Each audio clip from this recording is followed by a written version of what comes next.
Leticia सबको जय मसीह की, प्रेज द लॉर्ड, हालेलुया। आइए आज की डिवोशन के लिए प्रार्थना करते हैं। पिता परमेश्वर प्रभु यीशु मसीह हम धन्यवाद देते हैं आपकी दया और आपकी करुणा और आपकी अद्भुत योजना के लिए। विश्वास के साथ आपकी उपस्थिति में आते हैं, इस डिवोशन को तेरे चरणों पर रखते हैं। आपकी आत्मा के द्वारा आपकी इच्छा अनुसार आप हमारी जीवन से बातें करना और हमें वचनों के द्वारा प्रोत्साहन करना। धन्यवाद देते हैं प्रत्येक भाई बहन जो सुनते हैं, आप उनके जीवन को प्रोत्साहित करो और अगुवाई करो कि वो आपकी मार्ग में बढ़ सके। यीशु नासरी के नाम से मांगते, आमीन। ओके, हम लोग आज जो बात करेंगे और वो है जो बीत गया उसे देखें।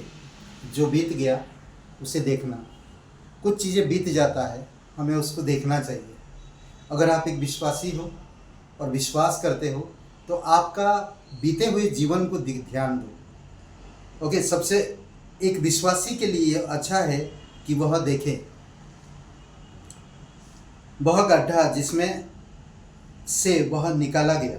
यशायाह 5:1 में कहता है वो एक गड्ढे में थे हम लोग ना। हमारा जीवन एक विश्वासी होने के नाते हम किस गड्ढे में पड़े हुए थे।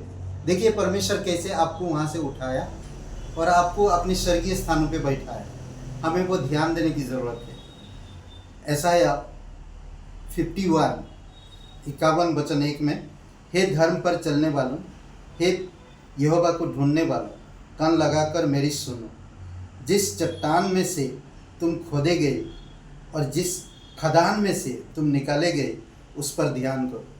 ध्यान दीजिए आपका जीवन विश्वासी होने से पहले क्या था, जब आप विश्वास नहीं हुए। आज आप एक पवित्र इंसान हैं, परमेश्वर कहता है, धर्मी इंसान परमेश्वर कहता है। तो इसीलिए ज़रूरी है कि आप विश्वासी होने से पहले आप सोचिए कि आप कहाँ थे, उसके बारे में विचार करिए और परमेश्वर आपसे कितना प्यार किया और उस जगह से आपको निकाला, आपको अनुग्रह दिया, आपको प्रेम दिया, अपने राज्य में लेकर आया। अद्भुत है। दूसरी बात हम देखते हैं, वह जीवन जिसमें हम बच गया। वो एक जीवन था जिस जीवन से हमें बचाया गया। देखिए पहला कुरिन्थियों का 6:11 में, तुम में से कितने ऐसे थी परंतु तुम प्रभु यीशु मसीह के नाम से और हमारे परमेश्वर के आत्मा से धोए गए और पवित्र हुए और धर्मी ठहरे।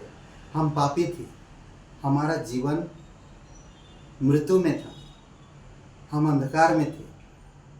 परमेश्वर प्रभु यीशु मसीह हमारे द्वारा हमें छुड़ाया और हमें धर्मी बनाया, हमें पवित्र बनाया।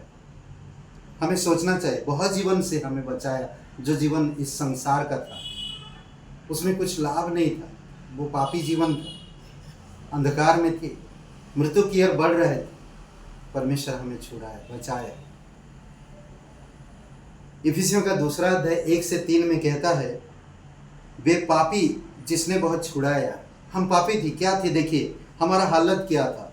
इफिसियों का 2 अध्याय 1-3 में, उसने तुम्हें भी जिलाया जो अपने अपराधों और पापों के कारण मरे हुए थे, जिनमें तुम पहले से इस संसार की रीति पर और आकाश के अधिकार के हाकिम पर अर्थात उस आत्मा के अनुसार चलते थे जो अब भी आज्ञा ना मानने वालों में कार्य करता है।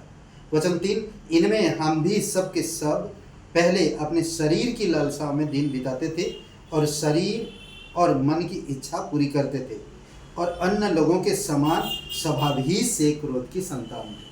इससे हमें छुड़ाया, इससे हमें बचाया, वे पाप से हमें छुड़ाया, वो पाप जिससे हम उसकी संतान थे। ये अद्भुत है। आप थोड़ी समय, अगर आप एक धर्मी हो, आप विश्वासी हो, थोड़ी समय के लिए सोचिए वो पुरानी जीवन को, क्या थे हम।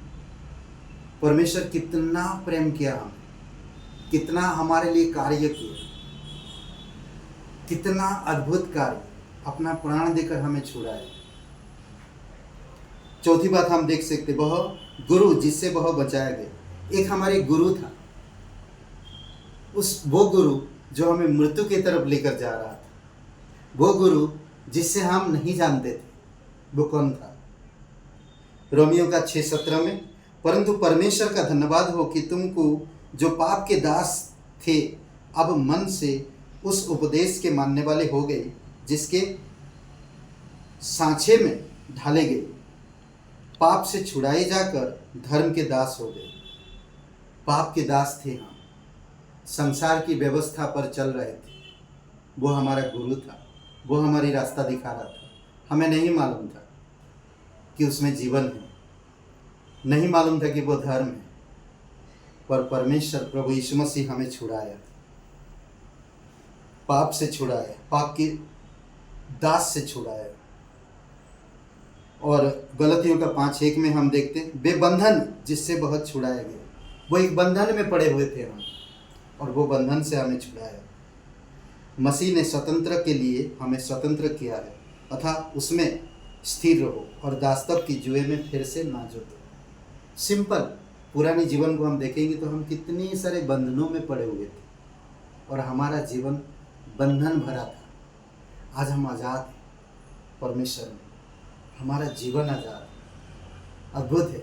आप खुद इन वचनों को पढ़िए और आप खुद मनन करिए, तब आपको समझ में आएगा।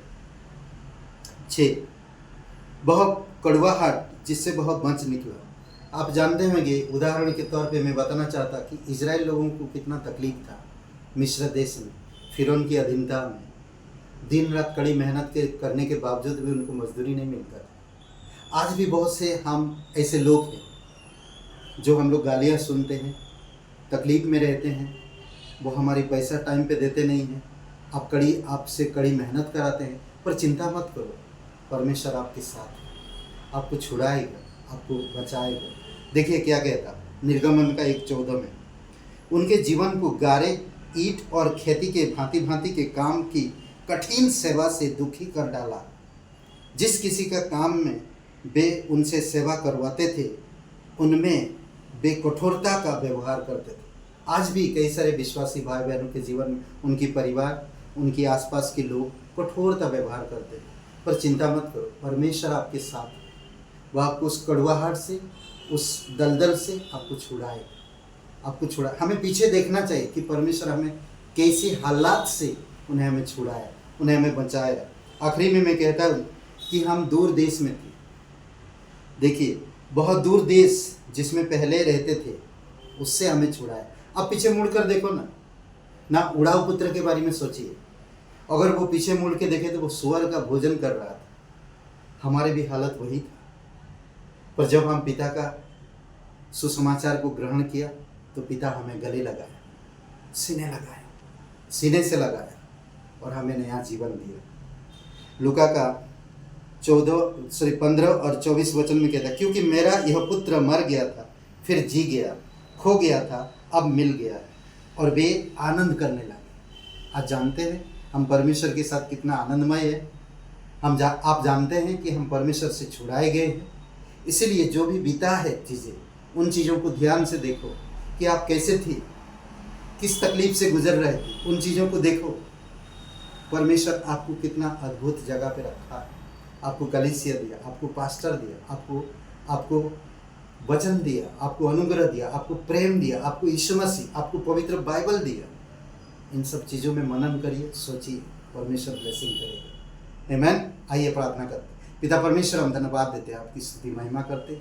दयालु और करुणामय परमेश्वर, सारा आदर सारा महिमा हम तुझे देते। अभिषेक करो पिता, प्रत्येक भाई बहन के जीवन को मजबूती के साथ बढ़ने में सहायता करो। यीशु नासरी के नाम से मांगते। हे ब्रदर एंड सिस्टर, बहुत बहुत धन्यवाद वचन सुनने के लिए। लाइक करिए, कमेंट करिए, शेयर करिए। बहुत बहुत धन्यवाद। शुभ रहे दिन आपका।